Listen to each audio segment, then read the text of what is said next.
Covid ಹಗರಣ ತನಿಖೆಗೆ SIT ರಚನೆ ವಿಚಾರ ಇಷ್ಟು ದಿನ ಸರ್ಕಾರ ಕಡುಬು ತಿಂತಿತ್ತ.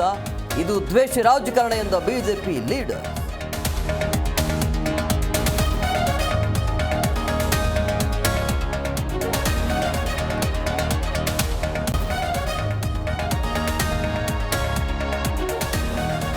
ಬಿಜೆಪಿ ರಾಜ್ಯಾಧ್ಯಕ್ಷರನ್ನಾಗಿ ಒಪ್ಪಿಕೊಳ್ಳಲ್ಲ. ಜಾರಕಿಹೊಳಿ ಹೇಳಿಕೆಗೆ ವಿಜಯೇಂದ್ರ ತಿರುಗೇಟು. ಕೆಲವರಿಗೆ ಒಪ್ಪಿಕೊಳ್ಳಲು ಸಮಯ ಬೇಕೆಂದು ಕೌಂಟರ್.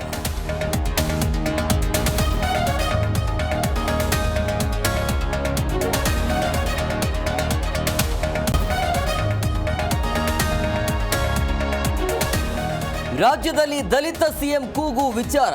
ಸದ್ಯಕ್ಕೆ ಯಾವುದೇ ಸಿಎಂ ಕುರ್ಚಿ ಖಾಲಿ ಇಲ್ಲ. ವಿಜಯನಗರದಲ್ಲಿ ಜಮೀರ್ ಅಹಮದ್ ಮತ್ತೆ ಸ್ಪಷ್ಟೋಕ್ತಿ.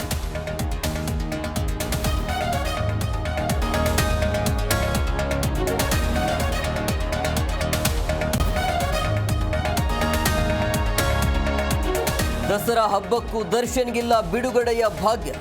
ವಿಚಾರಣೆ ನಡೆಸಿ ಆದೇಶ ಕಾಯ್ದಿರಿಸಿದ ಕೋರ್ಟ್. ಸೋಮವಾರ ಪವಿತ್ರ ಭವಿಷ್ಯವು ನಿರ್ಧಾರ.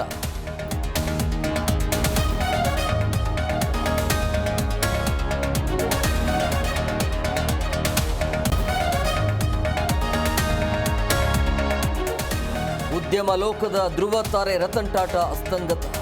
ವರ್ಲಿ ಚಿತಾಗಾರದಲ್ಲಿ ಪಾರ್ಸಿ ಪದ್ಧತಿಯಂತೆ ಸಂಸ್ಕಾರ. ಸಕಲ ಸರ್ಕಾರಿ ಗೌರವದೊಂದಿಗೆ ಭಾವುಕ ವಿದಾಯ.